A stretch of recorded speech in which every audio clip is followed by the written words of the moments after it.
കൃപാസനം പത്രം July 2026 part 1. ബഹുമാനപ്പെട്ട Joseph അച്ഛൻ്റെ സന്ദേശം. ഉടമ്പടി, വലിയ വിശ്വാസം സ്വന്തമാക്കാനുള്ള ദൈവവിളി. കഴിഞ്ഞ ദിവസങ്ങളിൽ ഒരു വിൻസെൻഷ്യൻ അച്ഛൻ ഇവിടെ വന്ന് സാക്ഷ്യം പറഞ്ഞു. ആ അച്ഛൻ നല്ല സാക്ഷ്യമാണ് പറഞ്ഞതിൻ്റെ കൂട്ടത്തിൽ അച്ഛൻ ആദ്യം പറഞ്ഞത് എൻ്റെ വിശ്വാസത്തിന് വലിയ ആഴമില്ലായിരുന്നു എന്നാണ്. അച്ഛൻ വിശ്വാസത്തിന് ആഴമില്ലെന്ന് പറഞ്ഞു കഴിഞ്ഞാൽ വിശ്വാസമില്ല എന്നല്ല അതിനർത്ഥം.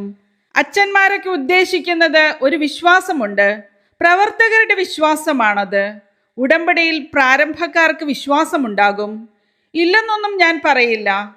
വിശ്വാസമില്ലാതെ ഇല്ലാത്ത കാശ് കടം വാങ്ങിച്ച് ആൾക്കാർ ഇവിടെ വരില്ലല്ലോ. പക്ഷെ വിശ്വാസത്തിൽ തന്നെ ഞാൻ എപ്പോഴും പറയുന്ന വാക്കാണ് സിംഗിൾ ഫേസും 3 ഫേസും. 3 ഫേസ് എന്ന് പറഞ്ഞാൽ കർത്താവിൻ്റെ കൂടെ ജീവിച്ചു കഴിഞ്ഞ ശേഷം അപ്പസ്തോലന്മാർ കണ്ടെത്തിയ ഒരു വിശ്വാസമുണ്ട്. അത് വ്യത്യാസമുണ്ട്. കർത്താവിൻ്റെ കാലത്ത് വിശ്വാസത്തെക്കുറിച്ച് പറഞ്ഞതിനേക്കാളും വിശദീകരണങ്ങളുള്ളതാണ് അപ്പസ്തോലന്മാരുടെ വിശ്വാസം എന്നാണ് പറയുന്നത്. വിശ്വാസ പ്രമാണം ചെല്ലുമ്പോൾ നമ്മൾ പറയുന്നത് അപ്പസ്തോൽസ് ക്രീഡ് എന്നാണ്. അപ്പസ്തോലന്മാർ വിശ്വസിച്ചത് അതാണല്ലോ സഭയുടെ വിശ്വാസം. കൈക്കുഞ്ഞിനെ ജ്ഞാനസ്നാനപ്പെടുത്തുമ്പോൾ വൈദികൻ തിരി കത്തിച്ചു കൊടുക്കും. തിരി കത്തിച്ചു കൊടുക്കുന്നതിൻ്റെ അർത്ഥം ക്രിസ്തുവിലുള്ള വിശ്വാസം സ്വീകരിച്ച് അത് കാത്തു സൂക്ഷിക്കുക എന്നുള്ളതാണ്. ഈ പ്രകാശത്തെ വിശ്വാസമായി കൈമാറുമ്പോൾ ആ വിശ്വാസം എന്ന് പറയുന്നത് അപ്പസ്തോലന്മാരുടെ വിശ്വാസമാണ്. ഈ വിശ്വാസത്താലാണ് നിന്റെ കുഞ്ഞ് ജ്ഞാനസ്നാനം സ്വീകരിക്കുന്നത്. കുഞ്ഞിനു വേണ്ടി തലതൊട്ടപ്പനും തലതൊട്ടമ്മയും അഥവാ ജ്ഞാനസ്നാന മാതാപിതാക്കളാണ് ആ വിശ്വാസം ഏറ്റുപറയുന്നത്. കഴിഞ്ഞ ദിവസങ്ങളിൽ എനിക്ക് ഭയങ്കര സങ്കടമായ ഒരു അവസ്ഥയുണ്ടായി. വിദേശത്ത് ധ്യാനിപ്പിക്കാൻ പോയപ്പോൾ ഞാനൊരു വീട്ടിൽ താമസിക്കുകയായിരുന്നു. അപ്പോൾ ആ മാതാപിതാക്കന്മാർ വന്ന് എന്നോട് പറഞ്ഞു, അച്ഛാ, എൻ്റെ മകൾ എന്നോട് ചോദിക്കുകയാണ്. ഞാൻ പറഞ്ഞു എന്നെ ജ്ഞാനസ്നാനപ്പെടുത്താനെന്ന്. അവൾ എന്തോ ഏടാകൂടത്തിൽ ചെന്ന് പെട്ടിട്ടുണ്ട്. അതാണിപ്പോൾ വിശ്വാസത്തെ ചോദ്യം ചെയ്യുന്നത്. 10-16 വയസ്സുവരെ വിശ്വസിച്ചും പ്രാർത്ഥിച്ചും തലയിലൊക്കെ തുണിയിട്ടും ഭക്തിയോടെ നിന്നിട്ട് ഇവളുടെ കണ്ണിൻ്റെ ദുരാശ പെരുക്കുന്ന സമയത്ത് എവിടെയെങ്കിലും വിശ്വാസത്തിൻ്റെ അപകടത്തിൽ പോയി ചാടും. വിശ്വാസമില്ലാത്തവരുമായും നമ്മുടെ എതിർവിശ്വാസമുള്ളവരുമായിട്ടും കമ്പനി അടിക്കും. പാപത്തിലകപ്പെട്ടവർ ബുദ്ധിയിൽ അന്ധകാരം നിറഞ്ഞ് ഇത്തരത്തിലുള്ള സംസാരം നടത്തും. ഞാൻ മാതാപിതാക്കന്മാരോട് പറയും, നിങ്ങൾ മിണ്ടരുത്. നിങ്ങൾ അവരോടല്ല പൊരുതുന്നത്, അവരിൽ പ്രവർത്തിക്കുന്ന തിന്മയുടെ ശക്തിയോടാണ്. അതുകൊണ്ട് നിങ്ങൾ എന്ത് ചെയ്യണം? നിങ്ങൾ സത്യം കൊണ്ട് അരമുറുക്കണം. എഫേസോസ് 6-ാം അധ്യായം 10-11 വചനങ്ങൾ. അവസാനമായി കർത്താവിലും അവിടുത്തെ ശക്തിയുടെ പ്രാഭവത്തിലും കരുത്തുള്ളവരാകുവിൻ. സാത്താന്റെ കുടിലതന്ത്രങ്ങളെ എതിർത്ത് നിൽക്കാൻ ദൈവത്തിന്റെ എല്ലാ ആയുധങ്ങളും ധരിക്കുവിൻ. എന്തെന്നാൽ നമ്മൾ മാംസത്തിനും രക്തത്തിനും എതിരായിട്ടല്ല, പ്രഭുത്വങ്ങൾക്കും ആധിപത്യങ്ങൾക്കും ഈ അന്ധകാര ലോകത്തിൻ്റെ അധിപന്മാർക്കും സ്വർഗീയ ഇടങ്ങളിൽ വർത്തിക്കുന്ന തിന്മയുടെ ദുരാത്മാക്കൾക്കും എതിരായിട്ടാണ് പടവെട്ടുന്നത്. അപ്പോൾ ഇപ്രകാരം മകനോ മകളോ വിശ്വാസത്തിനെതിരെ സംസാരിക്കുമ്പോൾ നീ ഉടനെ ഐഡന്റിഫൈ ചെയ്യണം, ഇത് എൻ്റെ മകനും മകളും ഒന്നുമല്ല, എവിടെയോ പോയി അന്ധകാര ശക്തിയുടെ ആധിപത്യത്തിന് അടിപ്പെട്ടിട്ടുണ്ടെന്ന് വിശ്വാസ കണ്ണുകൊണ്ട് തിരിച്ചറിയണം. ഇവരോട് ഇനി യുദ്ധം ചെയ്യേണ്ടത് ഈ മാർഗം ഉപയോഗിച്ചുകൊണ്ടാണ്. ഇതുപോലുള്ള ആൾക്കാരുടെ മുമ്പിൽ നിങ്ങൾ കരയരുത്. എന്ത് ചെയ്യണമെന്നും കർത്താവ് പറഞ്ഞിട്ടുണ്ട്. എഫേസോസ് 6:13. അതിനാൽ ദൈവത്തിന്റെ എല്ലാ ആയുധങ്ങളും ധരിക്കുവിൻ. തിന്മയുടെ ദിനത്തിൽ ചെറുത്തു നിൽക്കാനും എല്ലാ കർത്തവ്യങ്ങളും നിറവേറ്റിക്കൊണ്ട് പിടിച്ചു നിൽക്കാനും അങ്ങനെ നിങ്ങൾക്ക് സാധിക്കും. തിന്മയുടെ ദിനങ്ങളാണ് വരുന്നത്. തിന്മയുടെ ദിനത്തെ ചെറുത്തു നിൽക്കണം. നിങ്ങളുടേതായുള്ള കർത്തവ്യങ്ങൾ നിങ്ങൾ നിറവേറ്റണം. അപ്പോഴും വിശ്വാസത്തിൽ പിടിച്ചു നിൽക്കണമെന്നാണ്. പിടിവിട്ട് കളയരുത്. അത് ഞങ്ങൾക്ക് ദൈവം നൽകിയ ഉത്തരവാദിത്തം നിറവേറ്റിയതാണ്. ആ ഉത്തരവാദിത്തം എന്നും ഞങ്ങൾക്കുണ്ടാകും. അതുകൊണ്ട് ഇങ്ങനെ മക്കൾ പറയുമ്പോൾ നിങ്ങൾ നിങ്ങളുടെ നിലപാട് വ്യക്തമാക്കണം. അതായത്, ഞങ്ങളാണ് പറഞ്ഞത് ഞങ്ങളുടെ രക്തത്തിൽ പിറന്ന കുഞ്ഞിനെ കർത്താവിൻ്റെ വിശ്വാസത്തിൽ വളർത്താമെന്ന്. ഞങ്ങൾ ദൈവത്തോട് ചെയ്ത ഉത്തരവാദിത്തമാണ് നിന്നിൽ നിറവേറ്റിയിരിക്കുന്നത്. ഇങ്ങനെ പറയാനുള്ള ചങ്കൂറ്റം മാതാപിതാക്കന്മാർക്കുണ്ടായിരിക്കണം. ഞാൻ മുൻപ് സൂചിപ്പിച്ച വിൻസെൻഷ്യൻ അച്ഛൻ പറഞ്ഞത് എനിക്ക് വിശ്വാസത്തിന് ആഴമില്ലായിരുന്നു എന്നാണ്. അതിൻ്റെ അർത്ഥം 3 ഫേസിലേക്ക്, ഹെവി ഡ്യൂട്ടി ചെയ്യാൻ പറ്റിയ വിശ്വാസത്തിലേക്ക് വളർന്നിട്ടില്ല എന്നാണ്. അല്പവിശ്വാസി സംശയിച്ചത് എന്തിന്? അതാണ് കോമൺ ഫെയ്ത്ത് എന്ന് അച്ഛൻ വിളിക്കുന്നത്. മത്തായി 14:31. ഉടനെ യേശു കൈനീട്ടി അവനെ പിടിച്ചുകൊണ്ട് പറഞ്ഞു, അല്പവിശ്വാസി, നീ സംശയിച്ചതെന്ത്? പത്രോസ് കർത്താവിനെ കടലിൽ കണ്ടുമുട്ടുന്ന കാലമാണത്. കർത്താവിനെ നമുക്ക് കരയ്ക്കും കണ്ടുമുട്ടാം, കടലിലും കണ്ടുമുട്ടാം. കടലിൽ കണ്ടുമുട്ടാം എന്ന് പറയുമ്പോൾ നമ്മുടെ ക്ലേശകാലങ്ങളിലും കണ്ടുമുട്ടാം. ക്ലേശമല്ലാത്ത സമയത്തും കർത്താവിനെ കണ്ടുമുട്ടാം. ക്ലേശങ്ങളിൽ കർത്താവിനെ കണ്ടുമുട്ടുന്ന മനുഷ്യന്റെ പ്രതീകമാണ് കടലിൽ കർത്താവിനെ കണ്ടുമുട്ടിയ പത്രോസിന്റെ ആ ഒരു സ്റ്റേജ്. കടലിൽ കർത്താവിനെ കണ്ടുമുട്ടിയപ്പോൾ നടുക്ക് തിരകളുണ്ട്, തിരയ്ക്ക് താഴെ ആഴങ്ങളുണ്ട്. എങ്കിലും ഭയങ്കരമായ ഒരു മോഹം പത്രോസിലുണ്ടാകും. കർത്താവെ, തിരമാലകൾക്ക് മീതെ നിന്റെ അടുത്തേക്ക് വരാൻ എനിക്ക് ആഗ്രഹമുണ്ട്. എല്ലാവർക്കും തോന്നിയില്ലല്ലോ അത്. അവിടെ യോഹന്നാനുണ്ട്, അന്ത്രയോസ് ഉണ്ട്, മറ്റ് അപ്പസ്തോലന്മാരുണ്ട്. പക്ഷെ ഈ പരീക്ഷണത്തിന് മുതിരുന്നത് പത്രോസാണ്. പത്രോസിന്റെ വിശ്വാസത്തിന്റെ ഈ പരീക്ഷണത്തിലുള്ള ആന്തരികമായ ഒരു ത്വര നമ്മൾ എപ്പോഴും സൂക്ഷിക്കണം. കർത്താവിനെ കാണുമ്പോൾ കർത്താവിന് ഇതൊക്കെ സാധിക്കുമെന്നല്ലേ ആൾക്കാർ പറയുന്നത്. കർത്താവിനത് സാധിക്കുമെങ്കിൽ കർത്താവ് വിചാരിച്ചാൽ എനിക്കും അത് സാധിക്കും. അതാണ് പത്രോസിന്റെ ഒരു സുവിശേഷം. പത്രോസിന് എങ്ങനെയാണ് കറങ്ങി തിരിഞ്ഞ് താക്കോൽ വന്നതെന്ന് നിങ്ങൾ അറിയണം. ഞാൻ എപ്പോഴും ഫോളോ ചെയ്യുന്ന അപ്പസ്തോലന്മാരിൽ ഒരാളാണ് ഈ പത്രോസ്. അപ്പസ്തോലികമായ വെളിപാട്, തനി വെളിപാടുകൾ ഈശോ നേരിട്ട് നൽകുന്നതും ഈശോയുടെ കളരിയിൽ ചേർന്ന് പഠിക്കുക മാത്രമല്ല, പരീക്ഷണാർത്ഥം പഠിക്കുന്ന ആളാണ് ഈ പത്രോസ്. ഈശോയുടെ കളരിയിൽ വെറുതെ പഠിച്ചതല്ല, തിയറി പഠിച്ചതല്ല, മറിച്ച് പരീക്ഷണാർത്ഥം പഠിച്ച ആളാണ് പത്രോസ്.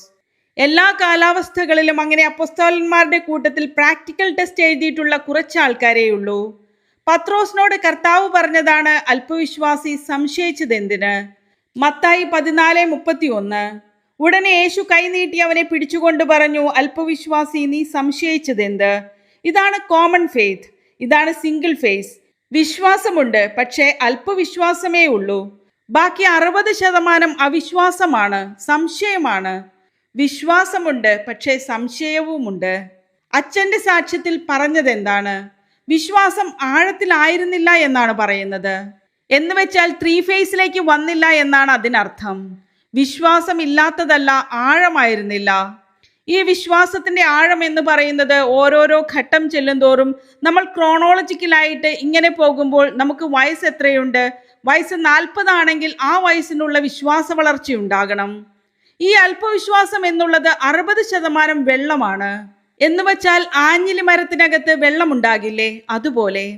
അപ്പോൾ പത്രോസിന്റെ ഉള്ളിൽ ഈ അവിശ്വാസ വിഷയമുള്ളത് കൊണ്ടാണ് കടലിന് മീതെ വന്നപ്പോൾ കാൽ നനഞ്ഞ് ഇത്തിരി ഒന്ന് താഴ്ന്നു പോകുന്നത് പോലെ തോന്നിയത്.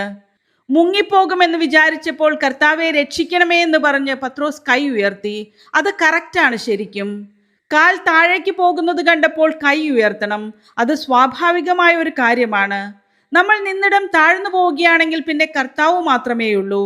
അത് പത്രോസ് നമ്മെ പഠിപ്പിക്കുന്ന പാഠമാണ്. നിന്നിടം താഴ്ന്നു പോകുമല്ലോ ചില സമയത്ത്.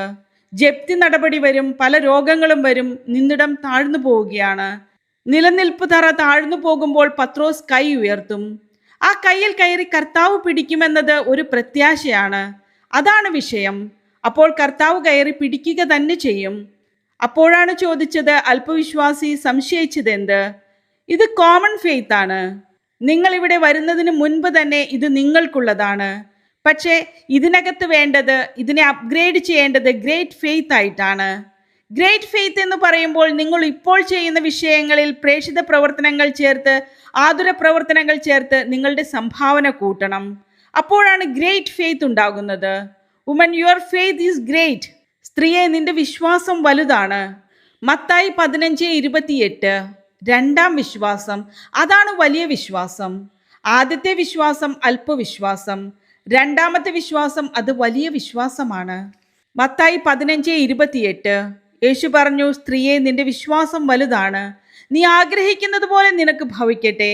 ആ സമയം മുതൽ അവളുടെ പുത്രി സൗഖ്യമുള്ളവളായി. ആഗ്രഹിക്കുന്നത് പോലെ ഭവിക്കട്ടെ എന്നാണ് ഈശോ പറയുന്നത്. നമ്മൾ നിയോഗം വെച്ചിരിക്കുന്നത് 6 നിയോഗങ്ങളാണ്. ഇത് 6 ആഗ്രഹങ്ങളല്ലേ? അപ്പോൾ ദൈവം അതിനെതിരല്ല. നിനക്കിത് നേടിയാൽ നിനക്ക് ആപത്താണെങ്കിൽ മാത്രമേ ദൈവം ഇത് മാറ്റുകയുള്ളൂ. ഈ 6 നിയോഗങ്ങളിൽ വലിയ വിശ്വാസം നേടിയാൽ നിനക്ക് ആപത്തില്ലെങ്കിൽ 6ഉം ദൈവം ചെയ്തു തരും. ഒരു പ്രശ്നവുമില്ല. അതാണ് കർത്താവ്. ആ വാക്ക് ഭയങ്കര ബലമുള്ള വാക്കാണ്. അപ്പോൾ ആഗ്രഹിക്കുന്നത് പോലെ എന്നുള്ളതാണ് വിഷയം. തോമസ് അച്ഛൻ ഉടമ്പടി ചെയ്തിരിക്കുന്നത് എന്തിനാണെന്നറിയാമോ? അച്ഛൻ 10 കൊല്ലം ഒരു ധ്യാന കേന്ദ്രത്തിൽ ശുശ്രൂഷ ചെയ്യുകയാണ്. അച്ഛൻ്റെ അമ്മ വന്ന് ഇവിടെ ഉടമ്പടി എടുത്തു. ഉടമ്പടി എടുത്തു കഴിഞ്ഞപ്പോൾ അമ്മ എപ്പോഴും അച്ഛൻ വരുമ്പോൾ ഉടമ്പടിയെക്കുറിച്ച് പറയും. അപ്പോൾ അച്ഛൻ പറഞ്ഞു, മാതാവ് എല്ലായിടത്തും ഉണ്ടല്ലോ, എല്ലായിടത്തും ധ്യാനങ്ങളുമില്ലേ, പിന്നെ എന്തിനാണ് ആലപ്പുഴയിൽ വരുന്നതെന്ന് ചോദിച്ചു. അമ്മയോട് അങ്ങനെ പറഞ്ഞില്ല, എന്നാലും അച്ഛൻ സാക്ഷ്യത്തിൽ അത് പറയുന്നുണ്ട്. അച്ഛൻ അങ്ങനെ വിചാരിച്ചിരിക്കുകയായിരുന്നു. അപ്പോഴാണ് ചേട്ടായിക്ക് ക്യാൻസർ രോഗം സംശയിച്ച് ചില അസ്വസ്ഥതകൾ വന്നത്. വിഷയം സീരിയസ് ആയതുകൊണ്ടാണ് അമ്മ വന്ന് ഉടമ്പടി എടുത്തത്. അപ്പോൾ ചേട്ടൻ രക്ഷപ്പെട്ടു. അന്നു മുതൽ ഉടമ്പടി അച്ഛനെ ആകർഷിക്കാൻ തുടങ്ങിയതാണ്. പക്ഷെ പ്രത്യേകിച്ച് ജീവിത വിഷയങ്ങളൊന്നും ഇല്ലാത്തതിനാൽ അച്ഛൻ ആ വിഷയം വിട്ടു. ഒരു ദിവസം അച്ഛനൊരു വിഷയം വന്നു. അച്ഛൻ UK പോകാൻ വേണ്ടി സഭ ഓർഡർ ഇട്ടു. UK പോകണമെന്നുണ്ടെങ്കിൽ IELTS പാസ്സാകണം. അച്ഛന് SSLCക്ക് നല്ല മാർക്കാണ്, ഇംഗ്ലീഷിന്, ഡിഗ്രിക്കും നല്ല മാർക്കാണ്. അപ്പോൾ മെറിറ്റ് ഉണ്ട്. അച്ഛൻ പറഞ്ഞത് അച്ഛനാണെങ്കിലും ധ്യാനഗുരുവാണെങ്കിലും ഞാൻ IELTS പരീക്ഷയ്ക്ക് തോറ്റു എന്നാണ്. എന്ന് വെച്ച് കഴിഞ്ഞാൽ മെറിറ്റ് വർക്കൗട്ട് ചെയ്തില്ല എന്നാണ് അതിൻ്റെ അർത്ഥം. നമ്മൾ എത്ര വലിയ ആളായാലും ശരി, ചില സമയം മെറിറ്റ് വർക്കൗട്ട് ചെയ്യില്ല. എന്തുകൊണ്ട് ഉടമ്പടി എടുക്കണമെന്ന് ചോദിച്ചു കഴിഞ്ഞാൽ ഇതാണ് ഉത്തരം. ഒന്ന്, കർത്താവ് കൂടെ പ്രവർത്തിക്കാൻ. രണ്ടാം ഉത്തരം, നമ്മൾ എത്ര മെറിറ്റുള്ള ആൾക്കാരായാലും ചില സമയം മെറിറ്റ് വർക്കൗട്ട് ചെയ്യില്ല. അല്ലെങ്കിൽ നമ്മളെക്കാൾ യോഗ്യതയുള്ളവർ പുറത്തുണ്ടാകും. മെറിറ്റ് അനുസരിച്ച്, നീതി അനുസരിച്ച് അവന് കൊടുക്കേണ്ടതാണ്. അപ്പോൾ നമ്മൾ പുറത്താകും. അപ്പോൾ ഇങ്ങനെ വെല്ലുവിളികളുണ്ട് ഈ മെറിറ്റിൽ. ഈ സമയം ഉടമ്പടി വർക്ക് ചെയ്യും. നോട്ട് ബൈ മെറിറ്റിലാണ് ഉടമ്പടി വർക്ക് ചെയ്യുന്നത്. രണ്ടാമത് തോറ്റപ്പോൾ അച്ഛൻ ഓൺലൈനിൽ ഉടമ്പടി എടുത്തു. ഓൺലൈൻ ഉടമ്പടി എടുത്തപ്പോൾ തന്നെ നിഷ്ഠ ചെയ്ത് ജീവിക്കാൻ തുടങ്ങി. മൂന്നാമത്തെ IELTS എക്സാമിന് അച്ഛൻ പോകും. അച്ഛൻ പോകുമ്പോൾ ഈ ലോകത്ത് സംഭവിക്കാവുന്ന ഏറ്റവും വലിയ ദുരന്തമായിട്ട് ഈ പരീക്ഷ മാറും. ഇനി IELTS എഴുതേണ്ടി വന്നാലുള്ള ഭീതി കയറിയിട്ട് ഭയമായി. പറഞ്ഞതെല്ലാം തെറ്റിപ്പോയി. ലോക ദുരന്തമായി അച്ഛൻ പുറത്തിറങ്ങി. അപ്പോൾ അച്ഛൻ്റെ കൂട്ടുകാർ വിളിച്ച് എങ്ങനെയുണ്ട് പരീക്ഷ എന്ന് ചോദിക്കുമ്പോൾ, ഇത് ഞാൻ ജയിക്കുകയാണെങ്കിൽ 8ാമത്തെ ലോകാത്ഭുതമാകും എന്ന് അച്ഛൻ പറഞ്ഞു. 7 ലോകാത്ഭുതങ്ങളുണ്ടല്ലോ, ഇത് ഞാൻ ജയിക്കുകയാണെങ്കിൽ 8ാമത്തെ ലോകാത്ഭുതമായിരിക്കുമെന്ന് പറഞ്ഞു. അപ്പോൾ ഇത്രയും തകർന്ന് തരിപ്പണമായി ലോക തോൽവിയായി ഒരു പരീക്ഷ കഴിഞ്ഞ് ഇറങ്ങുകയാണ്. ഇറങ്ങിയ സമയം അച്ഛൻ രാത്രി പ്രാർത്ഥിച്ചു കൊണ്ടിരിക്കുമ്പോൾ, ഞാൻ ജയിച്ചാൽ കൃപാസനത്തിൽ വന്ന് സാക്ഷ്യം പറയാമെന്ന് പറയും. ഈ അച്ഛൻ പറഞ്ഞത് ഏറ്റവും ദുരന്തമായ ഒരു പരീക്ഷയാണ് ഞാൻ എഴുതിയതെന്നാണ്. പക്ഷെ ഞാനെങ്ങാനും ഇത് ജയിച്ചാൽ തീർച്ചയായിട്ടും കൃപാസനത്തിൽ വന്ന് ഞാൻ സാക്ഷ്യം പറയും. പക്ഷെ ആകസ്മികമെന്നല്ല, പരിശുദ്ധ അമ്മ ഇടപെട്ടിട്ട് അച്ഛൻ ഈ പരീക്ഷയ്ക്ക് ജയിക്കും. ആ അച്ഛനാണ് വന്നിട്ട് കഴിഞ്ഞ ദിവസങ്ങളിൽ ഇവിടെ സാക്ഷ്യം പറയുന്നത്. ഉടമ്പടി അനുസരിച്ച് ജീവിച്ചുകൊണ്ട് ലക്ഷക്കണക്കിന് വ്യക്തികളാണ്, കുടുംബങ്ങളാണ് ഇതിനകം രക്ഷപ്പെട്ടിരിക്കുന്നത്. നോട്ട് ബൈ മെറിറ്റ് സാക്ഷ്യങ്ങൾ ഈ അൾത്താരയിൽ പറഞ്ഞിരിക്കുന്നത്.